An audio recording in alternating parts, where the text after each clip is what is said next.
더불어민주당이 4차 재난지원금 지급에 대해서 선별 후 보편 지급으로 기조를 선회했습니다. 이번 4차 재난지원금에 대해서 최대한 넓고 또 두텁게 지원한다는 방침을 세우고 있는데요. 기본적으로 양당에서는 서로 다른 목소리를 내고 있습니다. 여기에 대해서 자세히 이야기 나눠보도록 하겠습니다. 네, 박소영 위원장님, 지금 4차 재난지원금에 대해서 민주당이 굉장히 속도를 내고 있습니다. 정부는 약간 좀 당혹스러운 표정이 읽히는 것도 사실이에요. 기본적으로 어디까지 지원을 하겠다는 게 민주당 입장인가요? 네. 우선은 이낙연 대표가 그 당 대표 연설에서 이야기했듯이 너무 늦지 않게 충분하게 이렇게 원칙을 정했지 않습니까? 그리고 그 애초에는 예산을 선별과 보편을 동시에 예산을 좀 편성 확보해 놓고 네. 나중에 코로나 상황에 따라서 보편은 시차 지급을 하겠다 이런 생각을 가지고 있었는데 이제 정부와의 조율 과정에서 그 예산을 시차 편성하고 앵커께서 말씀하신 대로 선별 후 보편 이렇게 이제 정리를 쉽게 할 수 있겠습니다. 네. 이 소상공인에 대한 그 지원 기준을 그 연매출 4억까지 기준으로 했었는데 네. 이번에는 정부와 조율 과정에서 한 10억 정도로 그 범위를 좀 넓힌다 이렇게 돼 있어요. 그렇기 때문에 약 280만 명 정도가 그 연매출 4억 이하인데 이번에는 네. 10억까지 올리면 한 20만에서 30만 정도가 추가되는 것 아니겠냐 이렇게 예상을 하고 있습니다.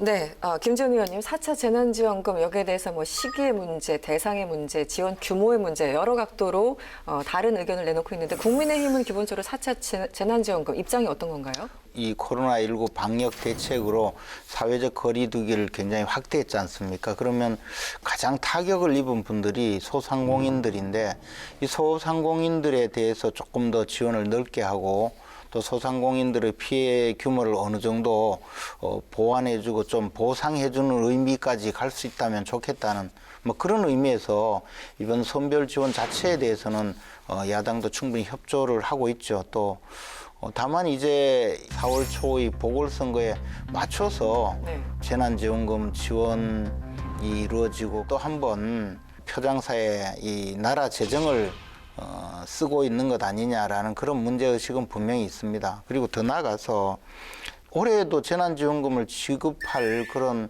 계획이 조금이라도 있었다면 2달 전에 국회에서 올해 예산 통과시킬 때 충분히 예상이 가능했는데 이 부분은 쏙 빼고 편성해 놓고 급작스럽게 이렇게 새로운 예산을 또 편성하기 위해서 빚을 내어서 그 추경을 하겠다는 그런 생각은 저는 굉장히 잘못된 일이라고 생각하고요. 그 점에 대해서 너무나 좀 황당한 일이라고 생각합니다.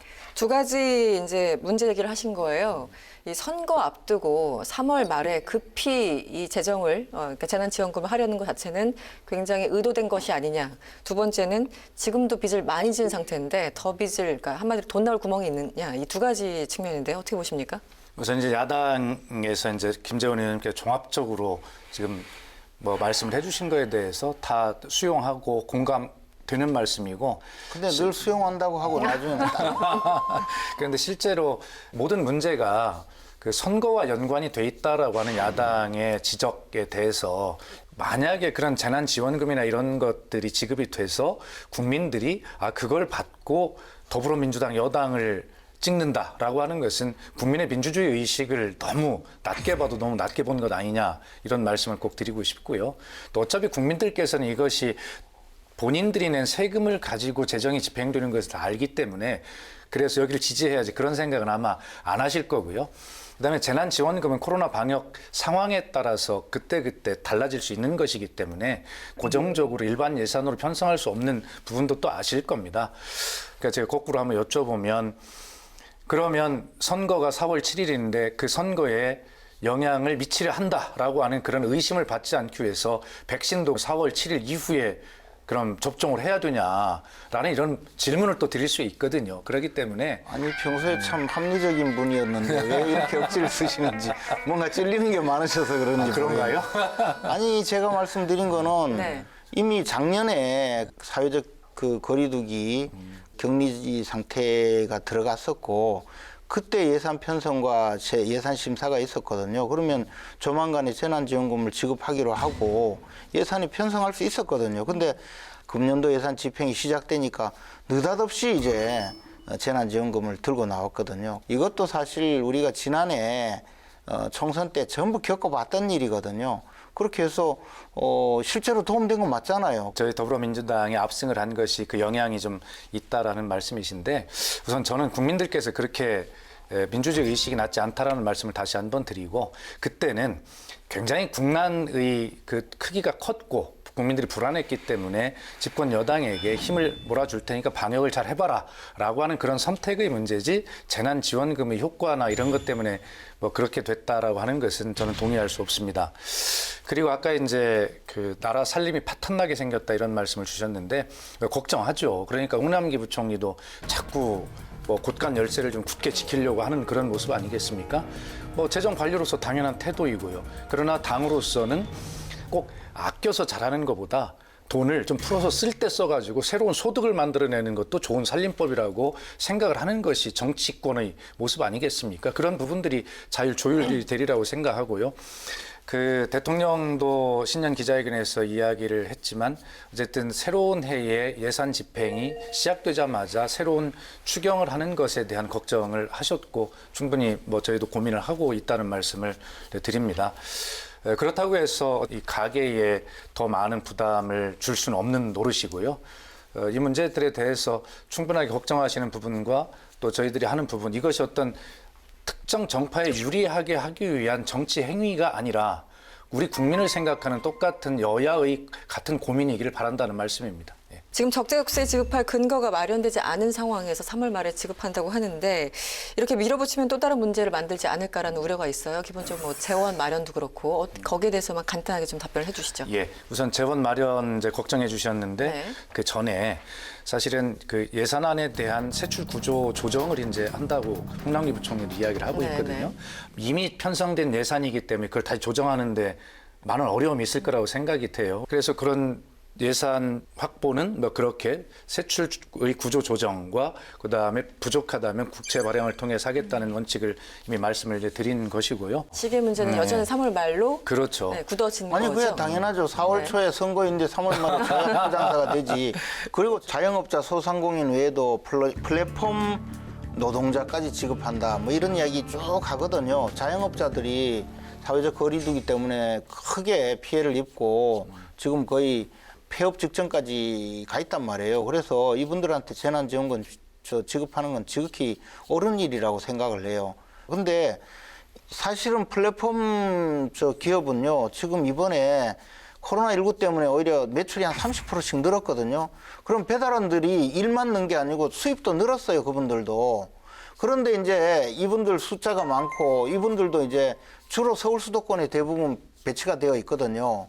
그러니까 이것도 표의 장사에 도움이 되니까 또 이러는 거예요. 저는 이런 것이 그분들이 물론 뭐 저소득이고 어려우니까 재난지원금 준다는 자체 기본적으로는 뭐 이해를 하지만 이번에 굳이 이분들을 끼워 넣겠다 하는 것 자체가 표장사밖에 더 문제가 있냐고요. 직접 피해를 좀 입은 계층들 좀 더 찾아내고 그분들에게 조금 더 지원을 하는 것이 맞지 이런 일로 그 국가재정을 마구잡이로 쓰면 안 된다. 그 이야기 하는 거예요. 그러니까 김재현 의원님 그거 하나는 분명하게 좀 동의를 해주셨으면 좋겠는데요.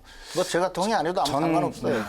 전 국민 재난지원금이라는 게 경기 진작을 위한 지원금 아닙니까? 그 이야기는 뭐냐면 소멸성 지역화폐로 대부분 지급을 하기 때문에 결과적으로 그 지역화폐를 다 소비를 해야 되잖아요. 그럼 그 최종 도착지는 어디입니까? 자영업자 소상공인의 주머니입니다.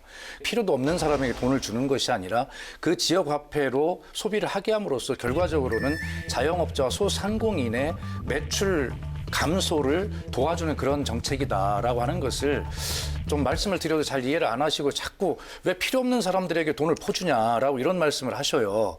시기 문제는 그것이 선거 전이 될지 후가 될지 저희도 모릅니다. 왜냐하면 지금 말씀하시는 대로 좀 더 넓고 두텁게 하려면 어디까지 해야 되고 연매출 10억까지 기준으로 하려면 그것을 선별하는데도 시간이 얼마나 걸릴지 저희도 모르겠어요. 최대한 빨리 해야 된다는 것은 맞지만 네. 그것을 선거 전이냐 후냐 이렇게 기준으로 나누는 거는 또 뭐 이해는 합니다만 나중에 한번 보입시다. 3월 말에 딱 해가지고. 네. 정치 똑똑 사이다. 지난해에는 서울시장 보궐선거 여당 후보였던 박영선 그리고 우상호 예비 후보에 대해서 이야기를 집중적으로 나눴습니다.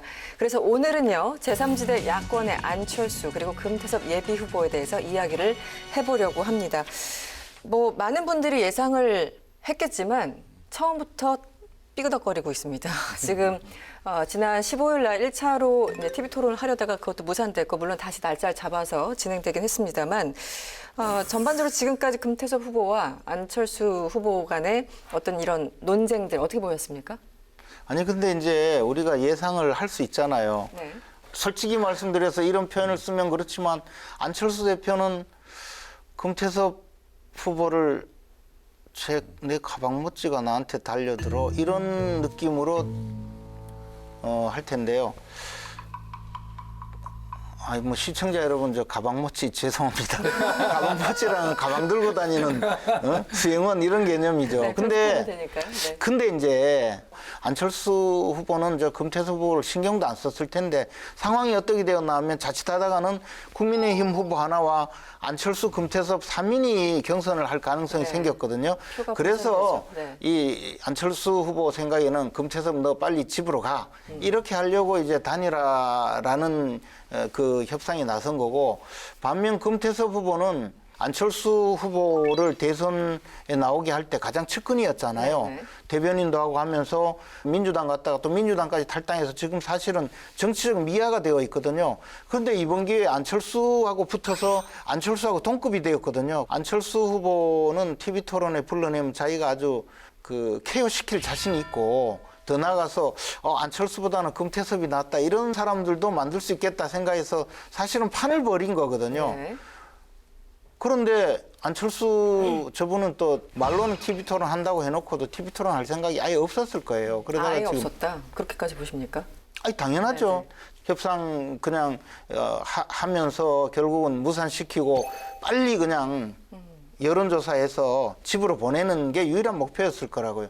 저는 안철수 후보 측하고 금태섭 후보가 이제 여론조사 경선을 하는 룰을 만들 때 그때도 어마어마하게 또 다툴 거라고 봐요. 예를 들어 박수현 의원님하고 저하고 단일화를 한다 그러면 그냥 여론조사에서 저 박수현이 좋습니까? 김재원이 좋습니까? 이런 물으면 되잖아요. 그런데 안철수 후보 측에는 절대로 그렇게 들고 나올 리가 없다고 봐요. 왜냐하면 안철수 한 6, 금태섭 한 4 네. 이렇게 나오면 자존심 상하잖아요. 그 숫자 자체가. 네. 숫자가 기분 나쁘잖아요. 그래서 아마 틀림없이 이거는 우리 둘의 단일화가 아니라 전체에 다 넣어야 된다 해가지고 뭐 그렇게 해서 여론조사하면 금태섭은 저 뭐 몇 프로 안 나오고 자기는 뭐 위에 나올 거 아니에요. 이제 그런 식으로 네.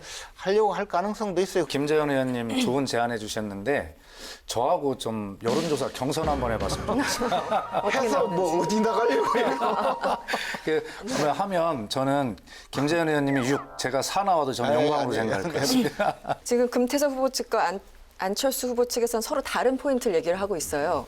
실무 협상을 한다더니 금태섭 후보 측에서 중단했다. 그리고 TV 토론만 주구장창 지금 요청하고 있다. 그렇게 얘기를 하고 있고 금태섭 의원 쪽에서는 전 의원 쪽에서는 아니 TV 토론 기본적으로 몇 번 하기로 약속을 했는데 지금 그건 안 하고 실무 협상만 하자고 한다. 그러니까 서로 다른 포인트로 서로 약점을 공격하고 있는 그런 상황입니다. 어떻게 평가를 하십니까? 짧게 말씀을 드리면 네. 안철수 후보로서는 얻을 것이 없는 판이고 금태섭 후보로서는 잃을 것이 없는 그런 판입니다. 네, 네. 그런데 안철수 후보가 얻을 것이 없는데 왜 응했냐?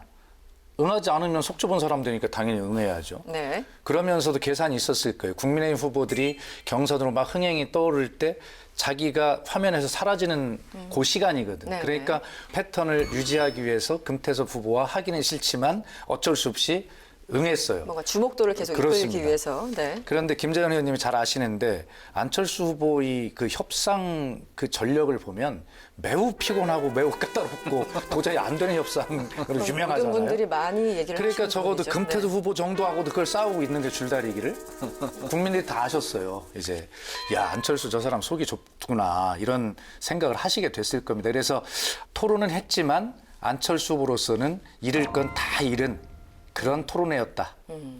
그러니까 안철수 후보는 토론을 하기 싫은 거고 금태섭은 토론을 통해서 거꾸로 때리고 싶은 거거든요. 네. 두 분 자체가 너무 속 보이는 거예요. 한쪽은 잡아먹으려고 달려들고 상대에게 상처 입히고 그 자리를 차지하려는 그런 생각이 보이고 안철수 후보는 조용히 집에 보낼 국립만 하고 있고 이런 거기 때문에 사실 네. 뭐 말로는 단일하지만 참 별로 좋게 보이지 않는 아름다운 단일화죠. 단일화는 사실 별로 없었지 않습니까? 과거에도. 네. 아니, 그런데- 네. 그래도 뭐 아름다운 단일화까지는 아니더라도 이 단일화를 통해서 지지자가 통합이 되어야 되는데 네네. 저는 뭐 지지자가 통합될 것 같지는 않고 단지 국민의힘 후보와 1대1 대결 구도를 만들기 위한 안철수 후보의 궁여지책에 의한 단일화라고 봐요. 그나저나 그 안철수 후보에 대해서는 뭐 이런저런 기회를 통해서 많은 얘기를 했지만 두 분 다 금태섭 후보와는 어떻게 좀 친분이 있으신가요? 어떠신가요? 저는 그 19대 국회의원 때 제가 그 원내 대변인을 할 네네. 때 금태섭 후보가 저희 당의 대변인을 해서 네, 굉장히 그랬었죠. 가깝게 지냈던 그런 사이고 실제로 제가 굉장히 좀 아끼는 그런 후배 아우 이렇게 생각하는데 네. 지금 저 광야에 나가서 혼자 저렇게 고생을 하는데 안타깝습니다. 아까 미아라는 표현을 쓰셨어요. 김재원 의원님 혹시 개인적인 관계가 있으십니까? 뭐 같은- 사적으로는 저 특별한 관계는 같은 없었습니다. 검사 출신이시긴 하시지만. 네. 예. 지금 금태섭 후보 입장에서는 잃을 게 없는 싸움을 하고 있고 안철수 후보 입장에서는 뭘 해도 잃어버린 싸움이다 이렇게 정의를 내려주셨는데 일단 여기에 대해서는 동의를 하시는 거죠? 금태섭 후보는 지금 생각이 안철수 후보가 결국은 이제 실패를 하고 거의 이제 지위를 잃을 것이다. 그렇게 보고 안철수 후보가 차지하고 있는 자리를 내가 차지하겠다. 이렇게 생각하는 것 같아요. 네. 정치 일선에서 자신의 역량과 자신의 그 어떤 위치에 맞는 그런 의도를 드러내야 또 많은 사람들이 따르는데 안철수 후보 입장에서는 상당히 속이 상할 것 같아요. 네. 아마 제가 예상해 네. 보건데 야권 단일화가 된다면 금태섭 후보는 그 야권 단일 후보의 공동 선대 본부장이 될 것이다. 그래서 결과적으로 향후 정치 행보에 대해서 큰 디딤돌들을 지금 확보하려고 하는 그런 포석을 놓고 있다 저는 그렇게 봅니다. 네. 저는 이번 과정에서 가장 좀 흥미로웠던 장면 중 하나가 당초에는 15일 날 TV 토론을 하기로 했는데 이제 무산돼서 양측에서 안철수 후보 측과 금태섭 후보 측에서 14일 날 기자회견을 5분 상관으로 이제 가졌습니다. 서로 5분 빨리 하겠다고 기자회견 시간도 참 묘하게 잡았는데 그 전에요. 금태섭 후보가 나경원 후보와 남산 회동을 했어요. 제 뇌피셜은 뭐냐면 어차피 단일화는 깨질 것이다라고 간파한 나경원 후보가 금태섭 후보 측으로부터 뭔가 자기 지지선을 얻어내려고 했던 것은 아닌가 저는 그런 생각이 들었었는데 김재현 의원님께서 어떻게 보십니까? 제가 그 내막은 조금은 아는데요. 네, 네. 사실 뭐 금태섭 후보가 지지선은 할 리도 없고 나경원 후보가 그렇게 금태섭 후보를 모를 리도 없는 것이고 국민의힘 후보 중에서는 이제 나경원, 오세훈 두 분이 이제 각축을 벌이고 있는데 나경원 후보 입장에서는 외연을 넓히는 그런 모습으로 금태섭 의원을 만난 것이고요. 금태섭 후보 입장에서는 나도 이제 나경원급이고 안철수급이라는 걸 좋은 보여주는 얘기를. 정말 네. 좋은 상황이잖아요. 그럼요. 완전히 꽃놀이 패지 뭐. 그러니까 지금 뭐 사실 누구든 그냥 뭐 민주당에서 그 밀려난 정치 미아가 이렇게 지금 메뚜기 한 철이 온 거예요. 오늘 김재현 의원님 오늘 표현 너무 표현이- 좋아요. 뭐 메뚜기 안철을 비롯해서. 네. 물 들어올 때 노정은 그런 상황이니까 두 분 다 뭐 좋은 맞아요. 상황이니까 잠시 걸었던 거죠. 그것은 뭐 서로 철저하게 계산된 것이죠. 네. 지금은 서로에게 나에게 하나라도 보탬이 되는 일들은 뭐라도 해야 될 판이에요, 두 분 다. 그런 측면에서 이해가 일치했다고 보시고 두 분 다 도움이 됐다 저는 그렇게 봅니다. 네, 그걸로 조금 정리를 해보면 일단 양자 간의 단일화가 될까요? 된다, 안 된다. 어떻게 보십니까? 네. 3월 1일 날짜를 정했고 그걸 여론조사로 하려면 적어도 일주일 전에는 시작을 해야 되거든요. 네. 그럼 실제로 날짜가 며칠 남지도 않았어요. 결론은 안철수로 돼요. 그렇기 때문에 만약에 단일화 협상이 잘못되는 거는 금태섭 후보가 몽땅 뒤집어 쓰는 꼴이 되거든요. 자기가 단일화에 반대한 꼴이 되기 때문에 억울하더라도 해야 돼요. 네. 그래서 저 무조건 된다고 봐요. 무조건 단일화 된다고 본다. 무조건 되는 것이죠. 네. 예. 안철수 후보가 뭐 승리할 것이 거의 확실시 되는 거고 금태섭 후보는 단일화에서는 지지만 긴 정치에서는 승리했다. 이런 단일화가 될 겁니다. 네, 알겠습니다. 안철수, 금태섭 단일화 논의에 대한 두 분의 사이다 한 줄 평을 듣겠습니다. 금태섭 후보는 이번 후보 단일화를 통해서 안철수 후보를 집으로 보내고 자기가 그 자리를 차지하고 싶은 그런 생각이 많을 텐데 안철수 후보는 절대로 그런 협상을 하지 않을 것이기 때문에 금태섭 후보님께 말씀드립니다. 꿈 깨십시오.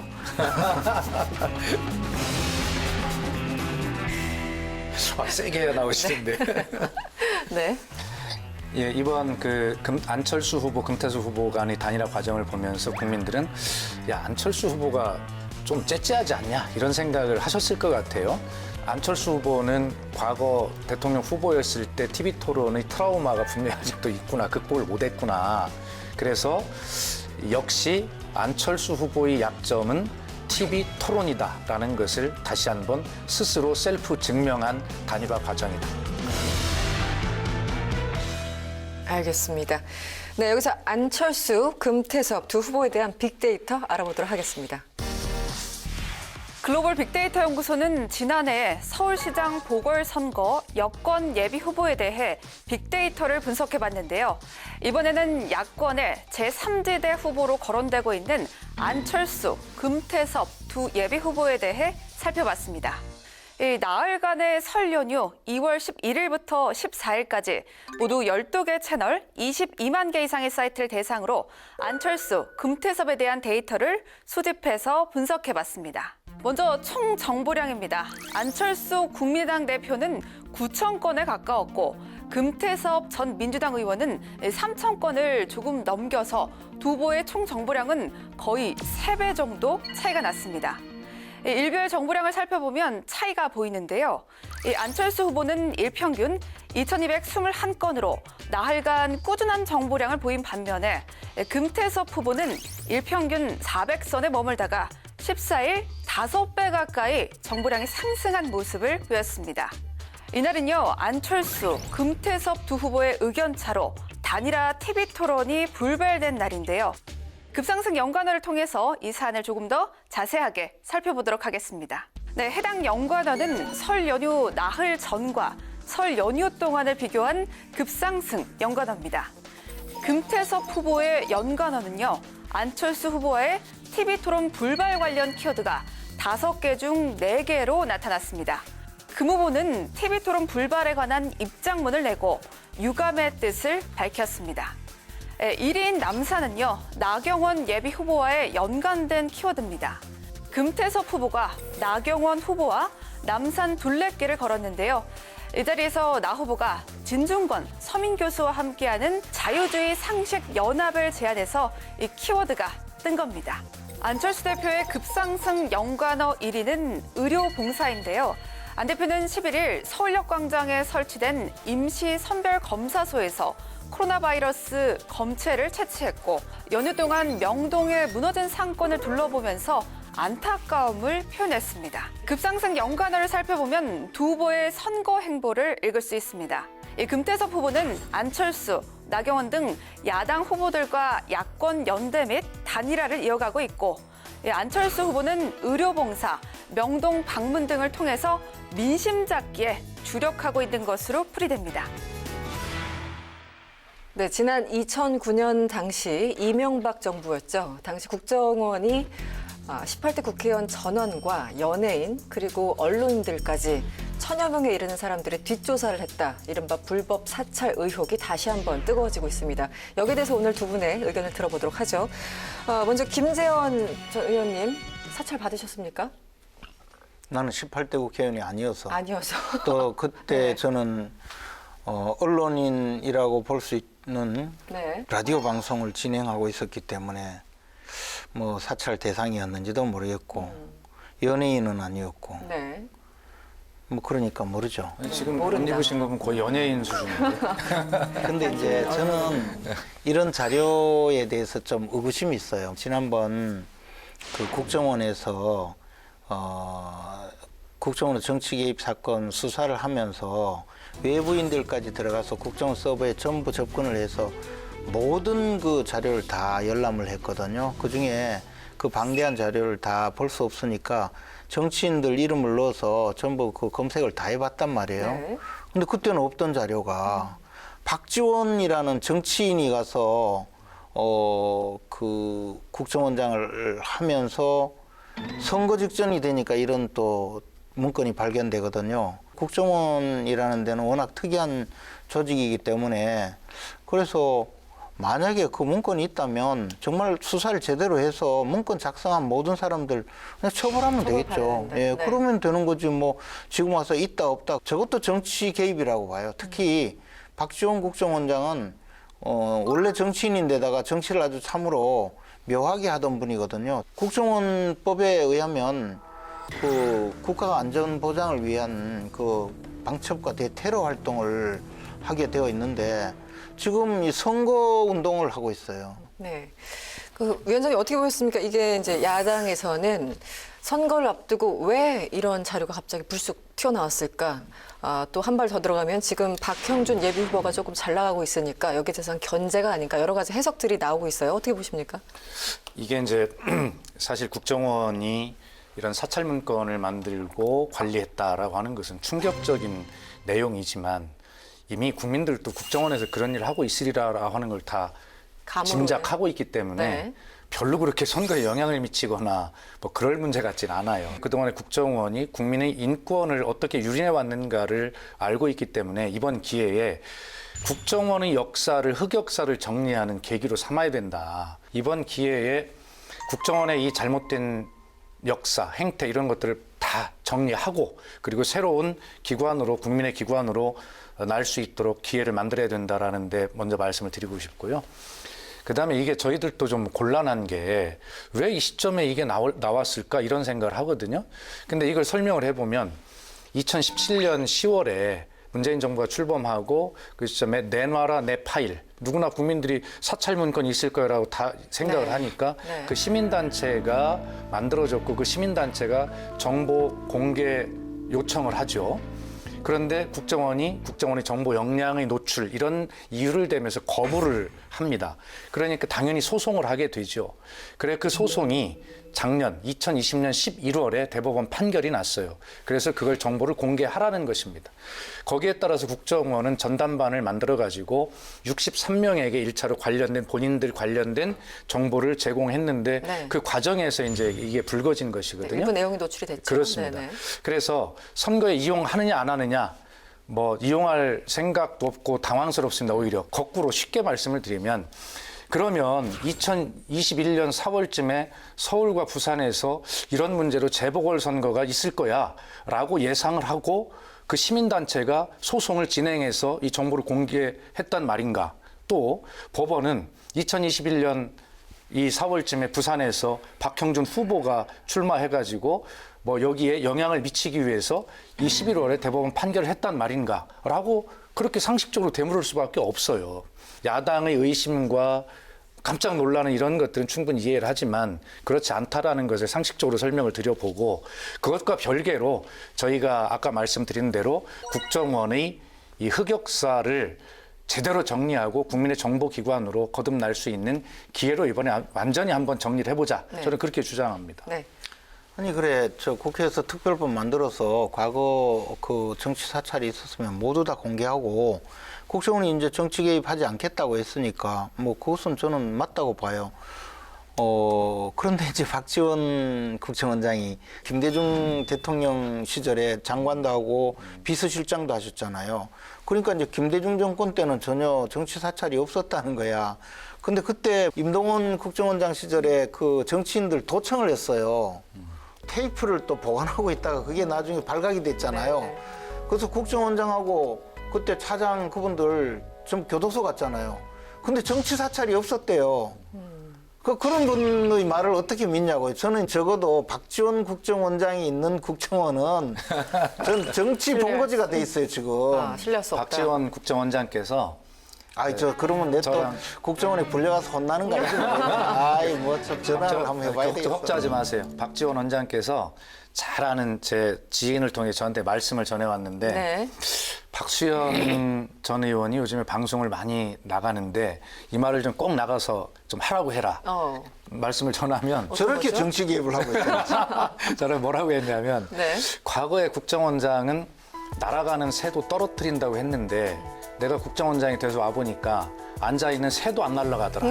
이 말을 꼭 좀 해달라고 그랬어. 앉아있는 새도. 김재현 의원님, 지난 16일 날 어떤 정보위가 열렸고, 이제 정보위는 항상 비공개로 진행되니까요. 국정원장이 나왔어요.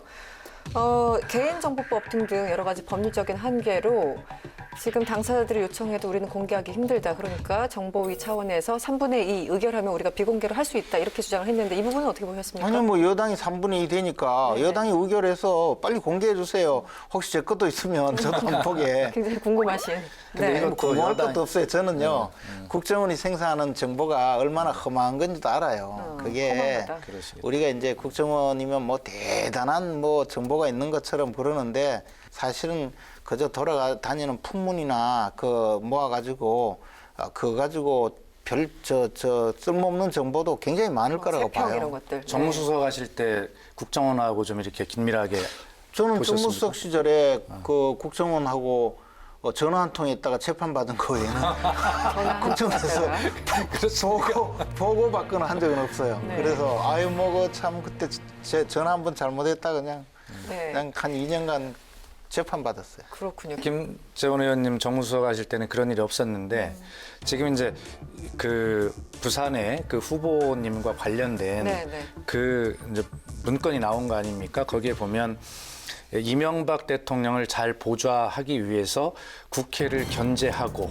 등등 이래서 국회의원, 연예인, 언론인에 대한 신상 관리 자료가 네, 필요하다라고 그거 나와있죠. 네. 청와대 정무수석이 박근혜 정권은 초기에 곧바로 국정원 댓글 사건이 있었어요. 네, 네. 그리고 국정원 개혁특위가 시작됐거든요. 네, 맞습니다. 제가 국정원 개혁특위 간사까지 맡았고 국정원 댓글 사건 때도 청문위원이었어요. 그래서 국정원에 대해서 아주 그 정치 개입에 대해서 절대로 못하게 하는 어떻게 보면 정권의 출범부터 그런 일이 있었고 네.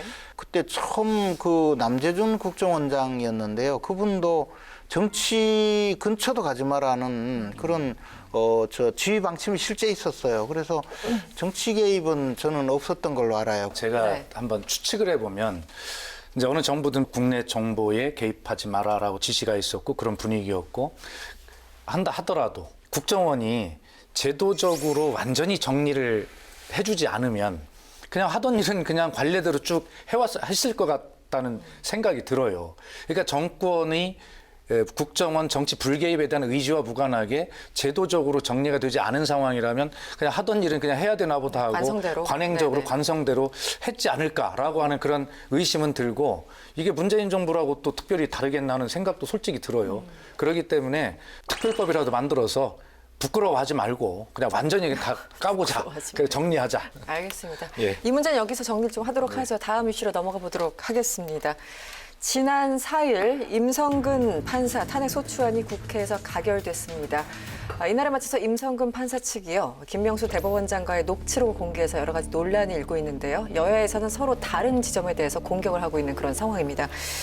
먼저 녹취록 내용을 두 분 다 보셨을 텐데 지금 민주당 쪽에서는 김명수 대법원장이 해명이 좀 달라져서 유감이긴 하지만 맞는 얘기 했다라고 얘기를 하고 있는 거고, 야당에서는 거짓 해명이다. 그리고 정치권의 눈치를 본 적극적인 그런 내용들이었다. 전혀 다른 포인트를 지적을 하고 계세요.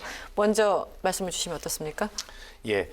그 대법원장이 또 부장판사와 둘이 뭐 대화를 했습니다. 그것은 공적이기도 하고 또 사적이기도 할 겁니다. 네.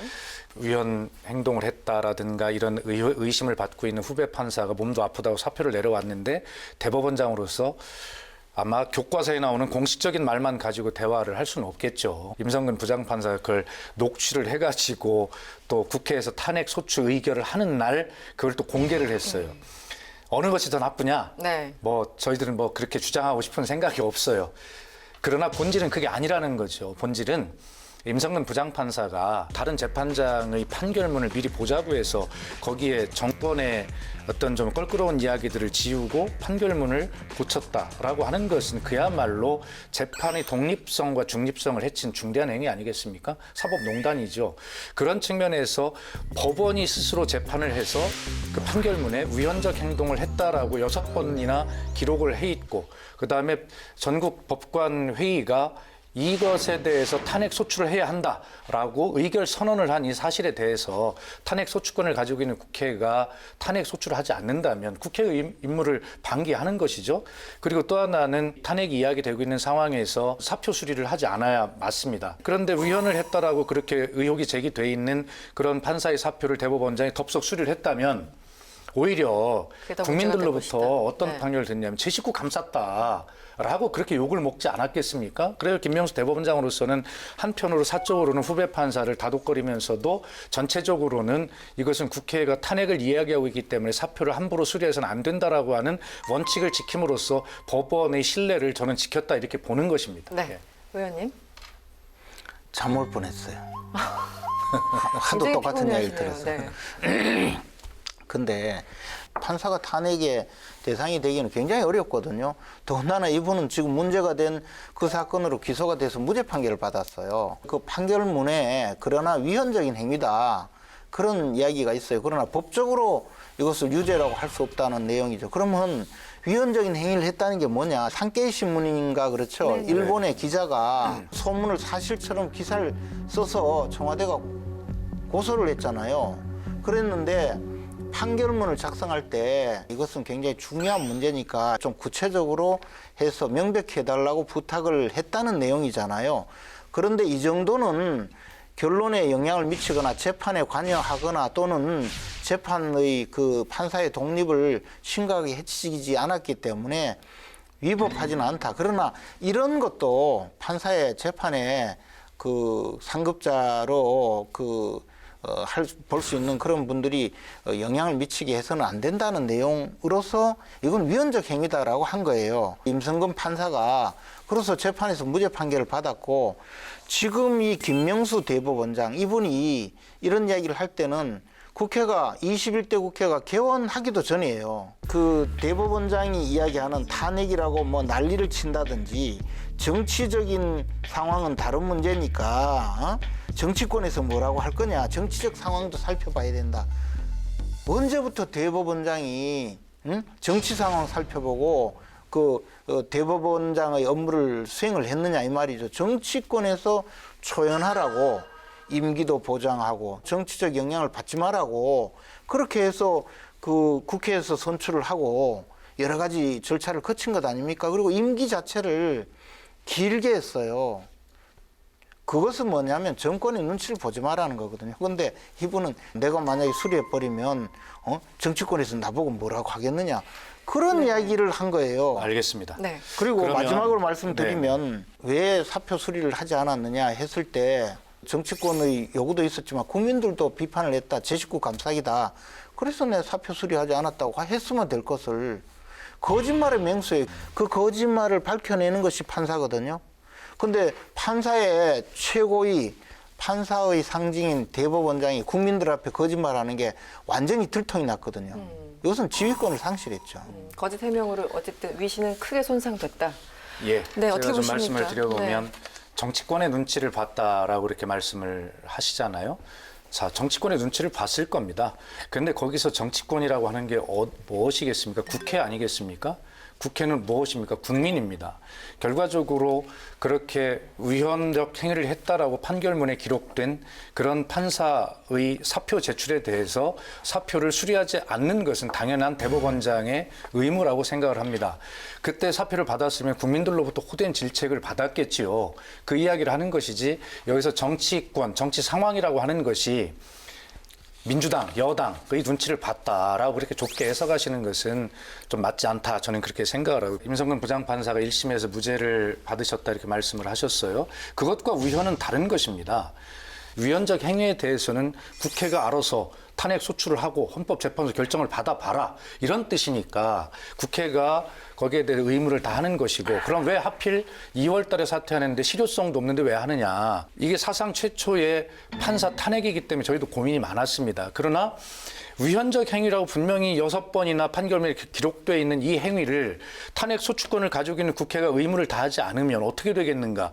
그래서 실효성 논란에도 불구하고 이것을 역사적 기록에 남김으로써 판사도 죄를 지면 처벌을 받는다라고 하는 그러한 선례를 정확하게 기록하자라고 하는 것이고 저희들도 이것이 아마 헌법재판소에 가면 각하가 될지 모른다는 생각을 가지고 있습니다. 그럼에도 불구하고 그런 역사적 상징성을 가지고 이 일을 추진했다라는 말씀을 드립니다.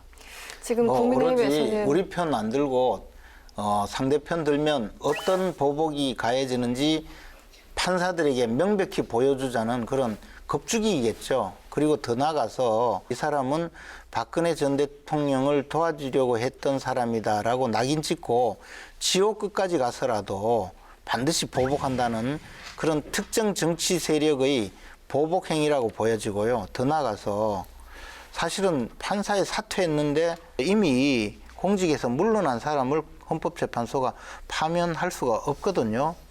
그것이 명백한데도 보여준 거예요. 그래서 아까 말씀하신 대로 뭐 국민들이 비판하니까 대법원장이 국민의 목소리를 들었다고 하는데 특정 정파의 목소리를 들은 거죠. 어떻게 그게 다 국민의 목소리를 들은 예, 그건 뭐 의원님과 제가 서로 생각이 다르니까 서로 주장하기로 하고요. 네, 그 마지막으로 좀 간단하게 질문 좀 드릴게요. 그래서 만약 김명수 대법원장이라면 내가 잠시 빙의를 해보죠. 김명수 대법원장이라면 끝까지 사직서를 받았을 것이다. 사표 수리를 바로 했을 것이다. 라는 입장이신 거고 절대 해서는 안 된다. 이런 입장이신 거네요. 금명한 거네요. 지금 상황에서는. 대법원장이 자기가 떳떳했으면 왜 그렇게 거짓말을 했냐 말이에요. 그것은 그만큼 네. 그리고 그때 당시에 사실은 탄핵에 대해서 공론화된 것도 없어요. 네. 저는 오히려 네. 김명수 대법원장이 정치권 인사들과 소통하면서 우리 곧 탄핵해야 되니까 사표 수리하지 말아 달라라고 서로 그렇게 거래를 한 것 아니냐 그 이야기죠. 그렇지 않고는 있을 수 없는 이야기라. 그러니까 그거는 이제 지나친 추측이시고요. 예, 그것은 뭐 개인적 견해실 거고. 그 제가 혼자 생각이라. 그러니까 하여튼 알겠습니다. 네. 그나저나 하나가 궁금한데 어쨌든 이제 판사 간의 대화인데 녹취를 했잖아요. 예전에 검사 출신이시죠. 저기 위에 윗분하고 얘기할 때 녹취하고 이런 거 상상을 해보셨습니까? 저는 이 부분이 제가 공직생활 안 해봐서 조금 이해는 안 가는 부분입니다. 이 부분은 어떻게 보셨습니까? 그러니까 네. 이제 그 법원 내에서 그 소문이 나 있어요. 거짓말의 명수라고 김명수가 입만 열면 거짓말하는 사람이라는 거예요. 또 거짓말하고 또 거짓말하니까 녹음했다는 거 아니에요. 거짓말의 명수가 대법원장을 하고 있으니까 벌어진 사고죠. 그런데 네. 지금 김재현 의원님 말씀은 이제 들리는 이야기를 이제 추측해서 말씀을 하시는 아니 건데. 그게 임성근 판사가 그러니까, 왜 녹음을 했느냐 하니까 입만 열면 거짓말하는 분이라서 그러니까, 녹음했다. 그렇다면 지금 말씀하신 대로 상관 대법원장과의 대화를 몰래 녹취하는 정도의 인격을 가진 부장판사가 하는 이야기를 다 믿을 수 있겠는가라고 저도 반격할 수 있습니다. 아니 그러니까 인격의 문제가 아니죠. 자기가 살려고 하는 것이지 뻔뻔스럽게 말해놓고도 거짓말을 계속하는 분하고 살기 위한 몸부림으로 녹음한 사람하고 둘을 갖다 놓고 그 불법도 아니에요. 그리고 대법원장이라는 분이 그렇게 해놓고도 정말 입에 침도 안 마르고 거짓말하는 그런 침을 분하고 발랐을지 어떻게 알아? 그나저나 박수영 위원장님이 김명수 대법원장 사퇴하라 이렇게 주장을 해서 전혀 다른 반응들이 양쪽에서 나오고 있다고 하는데 어떻게 된 일입니까? 예. 네. 저 사퇴하시라고 설명을 말씀드렸어요. 하시죠. 네. 근데 제가 주장하는 사퇴의 변은 좀 다릅니다. 네. 실효성 논란에도 불구하고 최초에 법관 탄핵이라고 하는 그런 역사적인 사건을 국회가 탄핵 소추 권한을 행사한 것 아닙니까? 그런데 갑자기 그 본질은 어디 가고 대법원장의 거짓말 논쟁의 프레임으로 싹 옮아갔어요. 그런 역사적인 의미를 지켜내지 못한 책임이 김명수 대법원장한테 있다. 네. 그래서 본인의 명예도 지키고 법원의 명예도 지키고 그런 역사의 의미도 지키려면 본인이 사퇴하고 깨끗하게 사퇴하면서 국민께 사실은 이렇게 되었습니다라고 설명을 하는 것이 훨씬 설득력이 있다. 네. 그래서 법원도 지키고 국회의 탄핵 소추 역사의 의미도 지키고 자신의 명예도 지키는 길이다. 그러니까 사퇴해야 된다. 저는 그렇게 주장을 한 것이고 그 생각은 지금도 변함이 없습니다. 알겠습니다. 네, 이제 마쳐야 될 시간이 왔습니다. 김명수 대법원장의 거짓 해명 논란 각각 한 줄 평 듣고 가도록 하죠. 네. 예, 거짓말의 명수 김명수 대법원장님께 한 말씀 드리겠습니다. 거짓말쟁이가 재판을 하니 나라 꼴이 말이 아닙니다. 사퇴하십시오. 1970년에 그 폴란드의 그 소독의 네네. 빌리 브란트 전 소독 총리가 유대인 추모비 앞에 섭니다. 그리고 예정에 없이 갑자기 무릎을 꿇고 그 유대인 학살에 대해서 사죄를 하죠. 깜짝 놀랐습니다. 그때 나온 말이 무릎을 꿇은 것은 소독 총리 한 명이지만 일어선 것은 독일 민족 전체이다. 이런 그때 기사 제목들이 유명했다고 이제 우리가 보지 않습니까? 저는 김명수 대법원장이 비록 개인적으로 명예가 떨어지고 저렇게 불신을 받고 있어서 혼자 무릎을 꿇었지만 그러나 그 사표를 수리하지 않고 그렇게 지킴으로써 결과적으로 법원 전체의 신뢰를 지켰다. 국민으로부터 혼나는 일을 막았다라고 그렇게 평가합니다. 네. 그래서 네. 잔주평은 무릎을 꿇은 것은 김명수 1인이나 일어선 것은 법원 전체이다. 이렇게 하겠습니다. 저렇게 뻔뻔스럽게 있는 분이 언제 무릎을 꿇어요? 그건 모르지. 알겠습니다. 한 줄을 더 달아주셨어요. 네. 박수영 위원장님, 김재현 전 의원님 오늘 고생 많으셨고요. 다음 주도 기대하겠습니다. 고맙습니다. 2월 임시국회가 시작됐습니다. 이번 임시국회에서도 각종 현안을 놓고 여야 간의 첨예하게 대립이 본격화될 전망인데요. 지난 설 연휴 동안 여야의 의원들은 모두 설 민심을 듣느라 바쁜 시간을 보내셨을 것 같습니다. 국민이 원하는 것이 무엇인지 진정한 민심을 읽어주는 그런 임시국회가 되길 희망해 봅니다. 네, 정치톡톡 사이다 다음 주 이 시간에 뵙겠습니다. 고맙습니다.